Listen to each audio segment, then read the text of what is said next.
راجمہ کڑی اور چھولے۔ ارے ماں، آپ کو پتہ ہے نا میری دوست کنچن، وہ مجھے آج ملی بازار میں، اتنے دنوں کے بعد ملی ہے، باہر سے پڑھ کے آئی ہے، اتنی خوبصورت ہو گئی ہے نا، اتنی خوبصورت لگ رہی تھی وہ، اور اتنا میٹھا بولتی ہے، میں آپ کو کیا ہی بتاؤں۔ مجھے تو اپنے بھائی کے لیے کنچن بہت زیادہ پسند ہے۔ ارے اچھا بیٹا، اگر تجھے یہی پسند ہے تو پھر ہم تمہارے بھائی سے بات کریں گے اس بارے میں۔ اسی طرح سے جب شام ہو جاتی ہے، جب شام کو کرن گھر واپس لوٹتا ہے تو اس کی ماں اسے کنچن کے بارے میں سب کچھ بتاتی ہے۔ تو دوسری طرف پائل بھی اپنی دوست کنچن کے پاس آتی ہے اور اسے اپنے بھائی کے بارے میں بتاتی ہے اور اسے کہتی ہے کہ وہ اسے اپنی بھابھی بنانا چاہتی ہے۔ تبھی کنچن بھی اس سے شادی کے لیے راضی ہو جاتی ہے۔ کچھ دنوں کے بعد وہ لوگ کنچن کے گھر رشتہ لے کے جاتے ہیں۔ دونوں پریواروں میں بہت ساری باتیں ہوتی ہیں اور کنچن کے گھر والے بھی اچھے سبھاؤ کے ہوتے ہیں اور وہ لوگ کنچن کو پسند کر جاتے ہیں، اور کنچن کے گھر والوں کو بھی کرن بہت زیادہ پسند آتا ہے۔ تو بہن جی، ہماری طرف سے تو آپ رشتہ پکا ہی سمجھو، ہمیں تو آپ کی بیٹی بہت زیادہ پسند آئی ہے۔ یہ سن کے دونوں پریوار بہت زیادہ خوش ہو جاتے ہیں اور دونوں کا رشتہ پکا ہو جاتا ہے۔ پھر کچھ دن گزرنے کے بعد کنچن اور کرن کی شادی ہو جاتی ہے اور کنچن دلہن بن کے کرن کے گھر آ جاتی ہے، اور اسی طرح سے اگلے دن شادی کے بعد جب صبح صبح کنچن باہر آتی ہے تو اپنی ساس سے کہتی ہے، ارے ماں جی، میں ایسا کرتی ہوں کہ آج ناشتے میں راجمہ کڑی اور چاول بنا لیتی ہوں۔ تبھی آہستہ سے پائل اپنی ماں کو کہتی، ارے ماں، بھابھی کو تو پتہ ہی نہیں کہ بھائی کو یہ پسند ہی نہیں ہے۔ اتنے میں کرن بھی وہاں پہ آ جاتا ہے۔ ارے ماں، کیا بنوا رہی ہو اپنی نئی بہو سے پہلی رسوئی میں؟ ارے میں تو آج راجمہ کڑی بنا رہی ہوں سب کے لیے۔ ارے کیا راجمہ کڑی؟ کون کھاتا ہے راجمہ کڑی؟ مجھے تو بالکل بھی پسند نہیں ہے۔ ماں، چھولے بنوانا۔ ارے چھولے چھولے کون کھاتا ہے؟ چھولے تو بالکل بھی مجھے پسند نہیں ہیں۔ ارے بہو، اچھا تم دونوں اب لڑو نا۔ بہو تم ایسا کرو کہ ابھی تم راجمہ کڑی بنا لو اور شام میں کے کھانے میں تم ایسے کرنا کہ چھولے بنا لینا۔ ارے ماں، آپ یہ کیا؟ آپ اس کی پسند کو وہ کر رہی ہو، مجھے چھولے۔ ارے تو کیا ہوا بیٹا، کوئی بات نہیں، آج کنچن کا پہلا دن ہے تو اس کی پسند کا کھانا بنے گا۔ تبھی یہ سن کے کنچن بہت زیادہ خوش ہو جاتی ہے اور وہ کچن میں جاتی ہے اور راجمہ کڑی بناتی ہے۔ سب کو وہ راجمہ کڑی سرو کرتی ہے اور اس کا سسر کھا کر بہت زیادہ خوش ہو جاتا ہے۔ سب کو اس کی بنائی ہوئی راجمہ کڑی بہت زیادہ پسند آتی ہے۔ ارے واہ بہو، اس میں تو بہت زیادہ مزے کا سواد ہے، ارے کرن بیٹا تو بھی کھا کے دیکھ۔ تبھی وہ کھاتا ہے لیکن اس کو بالکل بھی پسند نہیں آتی۔ اسی طرح سے شام ہو جاتی ہے اور شام کو وہ سب کے لیے چھولے بنا دیتی ہے۔ تبھی وہ اپنی نند پائل سے پوچھتی، ارے پائل، کیا کڑی پڑی ہوئی ہے جو صبح والی تھی؟ ارے ہاں بھابھی، وہ پڑی ہوئی ہے فریج میں تھوڑی سی۔ اچھا، تو میں وہی گرم کر کے کھا لیتی ہوں، چھولے تو مجھ سے نہیں کھائے جائیں گے بالکل بھی۔ تبھی وہ وہی صبح والی راجمہ کڑی گرم کرتی ہے اور مزے سے بیٹھ کے کھانا کھاتی ہے۔ اسی طرح سے ان دونوں کی پسند میں بہت ڈفرینس تھا اور دونوں ہی ہر وقت کسی نہ کسی بات سے جھگڑتے رہتے تھے۔ اور پھر ایک دن جب صبح صبح پائل اپنی ماں کے پاس آتی ہے اور کہتی ہے، ارے ماں، آپ کے لیے بہت زیادہ اچھی خبر ہے، آج وہ راکھی کچھ دنوں ہمارے گھر رہنے کے لیے آ رہی ہے۔ تبھی کنچن کو پائل بتاتی ہے کہ وہ ہماری کزن ہے اور وہ بھائی کی اور اس کی بہت زیادہ بنتی ہے۔ اسی طرح سے کچھ وقت گزرنے کے بعد کنچن کی کزن آ جاتی ہے گھر پہ راکھی، اور وہ سب ان سے مل کے بہت زیادہ خوش ہو جاتی ہے۔ کرن اور راکھی دونوں کافی دیر تک باتیں کرتے رہتے ہیں اور ایک دوسرے کے ساتھ ہنستے رہتے ہیں کیونکہ وہ اس کی بیسٹ فرینڈ بھی ہوتی ہے اور ان دونوں کی بہت زیادہ گہری دوستی ہوتی ہے۔ تبھی راکھی کہتی ہے، ارے کرن، میں تمہارے لیے ابھی چھولے بنا کے آتی ہوں، تمہیں چھولے کھانا بہت زیادہ پسند ہے نا، تو آج کھانے میں ہم لوگ چھولے چاول ہی کھائیں گے۔ تبھی کنچن جیسے ہی کچن میں کھانا بنانے کے لیے جاتی ہے تو راکھی وہاں پہ پہنچ جاتی ہے اور کہتی ہے، ارے کنچن، آج میں چھولے بناؤں گی کیونکہ کرن کو میرے ہاتھ کے بنائے ہوئے چھولے بہت زیادہ پسند ہیں۔ یہ سن کے کنچن کو اچھا نہیں لگتا اور کہتی ہے، ارے ہاں راکھی، لیکن اب اس کی پسند بدل چکی ہے۔ اس کی بات سن کے راکھی کو تھوڑا سا اس کی بات چبھتی ہے لیکن وہ چپ ہو جاتی ہے اور اگنور کر دیتی ہے۔ پھر وہ چھولے بناتی ہے جس کو کھا کے کرن بہت زیادہ خوش ہو جاتا ہے اور اس کو اس کے ہاتھ کے چھولے بہت زیادہ پسند ہوتے ہیں۔ یہ سب، اور وہ راکھی کی بہت زیادہ تعریف کرتا ہے۔ یہ سب کچھ دیکھ کر کنچن سے ہضم نہیں ہوتا اور اس بہت جلتی ہے ان سے، اور کہتی ہے، پائل کہتی ہے، ارے بھابھی، میں جانتی ہوں آپ کو ان دونوں کی دوستی اس طرح سے پسند نہیں آ رہی، لیکن آپ کو بھی بھائی کی پسند پہ ترجیح دینی چاہیے، جو کچھ ان کو پسند ہے آپ وہ سب بنانا شروع کر دو، دیکھنا آہستہ آہستہ بھائی بھی آپ کی پسند کو پسند کرنے لگ جائیں گے۔ ارے ہاں پائل، تو نے بہت اچھا آئیڈیا دیا ہے، یہ میری وجہ سے ہوا، میں نے کسی تیسرے کو اپنے بیچار نہیں کیوں دیا ہے۔ اسی طرح سے اس سے اگلے دن صبح سے ناشتے میں کنچن سب کے لیے چھولے بناتی ہے اور کہتی ہے، ارے کرن جی، آج میں نے آپ کے لیے آپ کے پسندیدہ چھولے بنائے ہیں، اب میں بھی راجما کڑی کھا کھا کے تھک گئی تھی، کبھی بندے کی پسند کو چینج بھی کرنا چاہیے، اس لیے میں نے آج چھولے بنائے ہیں اور سب چھولے ہی کھائیں گے۔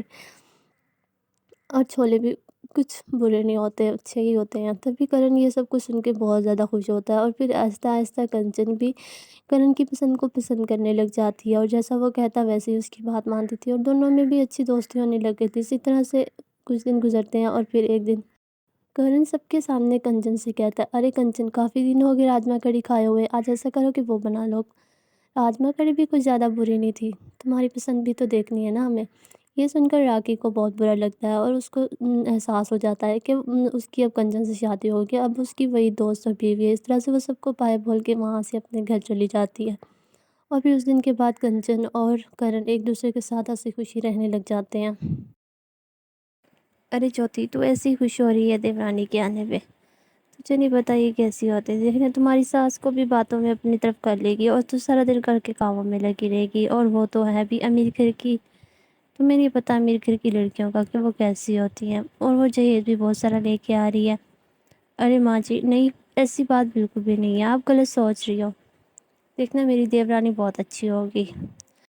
جوتی اپنی دیورانی کے آنے پر بہت زیادہ خوش ہوتی ہے، اور بہت بے صبری سے انتظار کر رہی ہوتی ہے، اور پھر کچھ دنوں کے بعد شیوانی نام کی لڑکی جوتی کی دیورانی بن کے اس گھر میں آ جاتی ہے۔ شیوانی بہت زیادہ خوبصورت ہوتی ہے۔ تبھی اس کی ساس کہتی ہے، ارے شیوانی بیٹا، تو بہت زیادہ خوبصورت ہے، میری بہو کو کسی کی نظر نہ لگ جائے، اب جلدی سے اس کلیش کو گرا کے اندر آ جا، اور اپنے پہلے قدم اس گھر میں رکھ۔ تبھی شیوانی گھر کے اندر آ جاتی ہے، اور اس کی ساس اس کی بہت زیادہ تعریف کر دے رہی ہوتی ہے، ارے بیٹا تو بہو کا اس کا کمرہ دکھا دے تو۔ جوتی کی ماں کہتی ہے، دیکھا میں نے تمہیں کہا تھا نا، ابھی دیورانی کے آتے اتنی بھی خوبصورت نہیں ہے جتنی تمہاری ساس اس کی تعریف کر رہی ہے۔ ابھی کچھ منٹ ہی ہوئے ہیں گھر میں آئے ہوئے، اور دیکھا اپنی ساس کو اپنی طرف کرنے کی کوشش کر لی اس نے۔ جوتی کی ماں اس کو اپنی دیورانی کے خلاف باتیں سکھاتی رہتی ہے، اور پھر وہ اس وقت چلی جاتی ہے۔ اسی طرح سے رات کو سب جا کے اپنے کمروں میں سو جاتے ہیں، اور پھر جب صبح ہوتی ہے تو جوتی صبح صبح اٹھ کے سارے گھر کے کام ختم کر کے شیوانی کے کمرے کی طرف جا رہی ہوتی ہے، اور وہ شیوانی کے کمرے میں جا کے شیوانی کو کہتی ہے، ارے دیورانی جی، آپ ابھی تک سوئی ہوئی ہو، اٹھ جو، سب آپ کا ناشتے پہ ویٹ کر رہے ہیں۔ ارے بھابھی جی، آج میری طبیعت کچھ ٹھیک نہیں ہے، آپ میرا ناشتہ مجھے ادھر ہی دے دو، ورنہ میرے سر میں درد ہو رہا ہے اور کچھ تھکاوٹ بھی ہو رہی ہے۔ ارے نہیں دیورانی جی، ہمارے گھر میں سب ٹیبل پہ بیٹھ کے ناشتہ کرتے ہیں، مل کے ایک ساتھ کھاتے ہیں، اس سے پیار بڑھتا ہے۔ تبھی اس کی ساس بھی وہاں پہ آ جاتی ہے، تو وہ اپنی بڑی بہو سے کہتی ہے، ارے جوتی، کیا ہوا؟ اگر وہ کہہ رہی ہے تو اس کو یہیں پہ لا دو، شاید وہ تھکی بھی ہوگی اس لیے کہہ رہی ہوگی۔ تبھی اس کی ساس شیوانی کے پاس جاتی ہے اور کہتی ہے، ارے شیوانی بیٹا، یہ تمہارے لیے سونے کی انگوٹھی میں نے تمہیں دینی تھی، لیکن اب تم نیچے تو آ نہیں رہی، تو یہ تم رکھ لو۔ چلو جوتی، میں تمہیں پلیٹ لگا دیتی ہوں، تم شیوانی کا ناشتہ اس کو کمرے میں ہی دے جاؤ۔ چلو ٹھیک ہے ماں جی۔ تبھی جوتی اس کے کھانے کی پلیٹ لے کے اس کے کمرے میں آ جاتی ہے۔ اور پھر ساری رات جوتی کے ذہن میں وہی بات گھومتی رہتی ہے، اور وہ خود سے ہی کہہ رہی ہوتی ہے، ارے ابھی جیٹھانی دیورانی کو آئے ہوئے کتنے ہی دن ہوئے ہیں۔ سچ کہتی ہے ماں، ابھی سے اس نے اپنی ساس کو اپنے آگے پیچھے کرنا شروع کر دیا ہے۔ ارے جوتی، کیا تم نیند میں بڑبڑا رہی ہو؟ سو جاؤ نا، مجھے بھی سونے دو، صبح اٹھ کے جلدی آفس بھی جانا ہے۔ سونے تو بہت رات ہو گئی ہے اب۔ تبھی اگلے دن صبح جب جوتی اٹھ کے اپنے کمرے سے باہر آتی ہے، اور پھر دیکھتی ہے کہ اے سی میں سب بیٹھے اے سی کی ہوا لے رہے ہوتے ہیں، جو کہ شیوانی اپنے جہیز میں لے کے آئی ہوتی ہے، اور سب پیزا کھا رہے ہوتے ہیں مزے سے بیٹھ کے۔ تبھی وہاں پہ جوتی بھی آ جاتی ہے بازار سے، اور وہ سب پیزا کھا رہے ہوتے ہیں۔ تبھی اس کی ساس، ارے بیٹا، یہ پیزا تو بہت زیادہ مزے کا ہے، اور کولڈ ڈرنک کے ساتھ تو اس کا مزہ ڈبل ہی ہو جاتا ہے۔ کتنے کا ہے ویسے یہ؟ ارے ماں جی، آپ کو اس سے کیا، آپ کو مزہ آ رہا ہے نا کھانے میں، آپ چپ کر کے کھاؤ۔ جوتی ان کی باتیں سن کے دل ہی دل میں جل رہی ہوتی ہے، اور لیکن وہ وہاں سے چلی جاتی ہے اور کچن میں جا کے کھانا بنانے لگ جاتی ہے۔ ارے دیکھو تو صحیح دیورانی کے کام، سب بیٹھ کے مزے سے اس کی اے سی کی ہوا لے رہے ہیں، اور ابھی کچھ ہی دن ہوئے ہیں ان کو، اور میں جتنے عرصے سے کام کر رہی ہوں، میرا تو کسی کو خیال ہی نہیں ہے۔ جوتی بس ہر وقت اب اسی سوچ میں پڑی رہتی تھی۔ اور پھر ایک دن جب، ارے شیوانی بیٹا، تم ایسے کرو، اپنے پتی کے ساتھ باہر چلی جاؤ گھومنے، اور کام جوتی دیکھ لے گی، سارا کام کر لے گی، ابھی تمہاری نئی نئی شادی ہوئی ہے تو تم لوگ گھومو پھرو۔ اسی طرح سے کچھ دن گزرتے ہیں، اور پھر اگلے دن جب شیوانی کچن میں کھانا بنانے کے لیے کھڑی ہوتی ہے، وہ کھانا بنا رہی ہوتی تو اس کو بہت زیادہ پسینہ آ رہا تھا، تبھی اس کی ساس وہاں پہ آ جاتی ہے اور کہتی ہے ارے شیوانی بہو دیکھو تمہیں کتنا پسینہ آ رہا ہے، تم ایک کام کرو، جاؤ اپنے کمرے میں جا کے اپنے پتی سے بیٹھ کے باتیں کرو، یہ کام جوتی دیکھ لے گی۔ او جوتی سے ارے جوتی بہو تم بھی سارا کام دیکھ لو، اس بیچاری بھی ترس کھا لو، اتنی گرمی میں وہ کام کر رہی ہے، تم ایسا کرو کہ دوپہر کا کھانا تم بنا لو، اتنی زیادہ گرمی میں اس کو کچن میں ابھی نہ کھڑا ہونے دو، اس کی نئی نئی شادی ہوئی ہے تو ابھی اس کو ریسٹ کی ضرورت ہے۔ تبھی جوتی کو یہ سب سن کے بہت زیادہ غصہ آ رہا تھا اور اس کی ساس مسلسل شیوانی کی سائڈ لیے جا رہی ہوتی ہے۔ اس کو سن کر جوتی کو بہت زیادہ غصہ ہوتا ہے، وہ اپنی ساس سے کہتی ہے ارے ماں جی اس کو گرمی لگتی ہے، مجھے تو گرمی لگتی ہی نہیں ہے، جیسے میں سارا دن گھر کے کام کرتی رہتی ہوں اور یہ مہارانی کبھی اپنے ہسبینڈ کے ساتھ گھومنے جاتی۔ تو شیوانی کہتی ہے کوئی بات نہیں ماں جی، میں بھی جٹھانی جی کی ہیلپ کر دوں گی۔ تبھی شیوانی بھی اپنی جٹھانی کی کھانا بنانے میں ہیلپ کر رہی ہوتی ہے۔ جوتی کی ماں ہر وقت اس کو فون کر کے اس کی دیورانی کے خلاف اکساتی رہتی تھی اور اس کے لیے باتیں کرتی رہتی تھی، جس کی وجہ سے اب جوتی کے دل میں بھی ان کے لیے کلش آنے لگ گیا تھا۔ اسی طرح سے دن گزرتے ہیں اور پھر ایک دن شیوانی کی ساس اس کو ساڑی دے رہی ہوتی ہے، ارے یہ تو بیٹا یہ تمہارے لیے میں نے کی ہے، کیسی لگی تمہیں؟ ارے واہ ماں جی یہ ساڑی تو بہت زیادہ اچھی ہے۔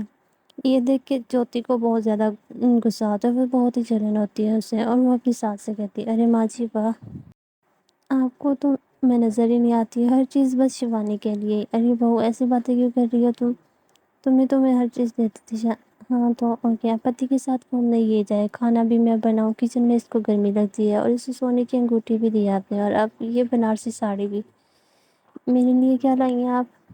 میرے لیے کیا لائی ہوں گی میں، کون سا آپ کو کچھ نظر آتی ہوں؟ وہ اپنی ساس کو بہت زیادہ باتیں سناتی ہیں، تبھی اس کی ساس کو اس کی باتیں سن کر بہت زیادہ غصہ آ جاتا ہے اور پھر وہ اپنی بہو سے کہتی ہے ارے بہو تو کیسی باتیں کر رہی ہے، تجھے جب تمہاری نئی نئی شادی ہوئی تھی تو تب تمہیں بھی میں نے ایسے کہا تھا اور تجھے یاد ہو تو سارا گھر کا کام بھی میں ہی کرتی تھی اور تجھے کبھی تمہارے پتی کے ساتھ گھومنے بیٹھ جاتی تھی، اور جب میں کشمیر گئی تھی تو تمہارے لیے کشمیری ساڑی بھی لے کے آئی تھی اور تم نے سونے کی بالیاں بھی دی تھی بنا کے۔ تو پھر اس کی ساس اس کو سچ کہہ رہی ہوتی ہے اور میں نے کبھی بھی تم دونوں میں بھید بھاؤ نہیں کیا، تم غلط سوچ رہی ہو، میں نے ہمیشہ تم کو ایک جیسا لگا ہے، بس کی نئی نئی شادی ہوئی ہے تو اب وہ دن اس کی ہے، کچھ دنوں تک اس کو بھی ریسٹ کرنا چاہیے، تمہیں بھی تمہیں شادی کے دنوں میں آرام کرنے کے لیے کہتی تھی۔ تبھی شیوانی کہتی ہے ارے جٹھانی جی آپ ایسا کیسے سوچ رہی ہیں، میں نے تو کبھی آپ کے بارے میں غلط بھی نہیں سوچا، میں نے تو ہمیشہ آپ کو بہن مانا ہے اپنی، اور مجھے ان سب سے کوئی بھی سروکار نہیں ہے، چیزیں تو آتی جاتی رہتی ہیں۔ تبھی شیوانی بھی اس کو کہہ رہی ہوتی ہے اور وہ بھی اس کو ہمیشہ، جبکہ شیوانی بڑے گھر سے ہوتی ہے لیکن اس کے بہت ہی اچھے سبھاؤ کی ہوتی ہے، اس کی باتیں سن کر جوتی کو بھی اپنی غلطی کا احساس ہوتا ہے، وہ سوچتی ہے ارے یہ تو بہت زیادہ اچھی ہے، اور ویسے ہی ماں مجھے اس کے بارے میں بھڑکاتی رہتی تھی اور غلط باتیں کہتی رہتی تھی، اس کی تو سبھاؤ بہت زیادہ اچھا ہے اور بہت اچھے سے مجھ سے بات کر رہی ہے۔ اس کے بعد جوتی ان سے معافی مانگتی ہے، پھر وہ تینوں ساس وہ ایک دوسرے سے گلے لگ جاتی ہیں اور پھر ہمیشہ خوش رہتی ہیں۔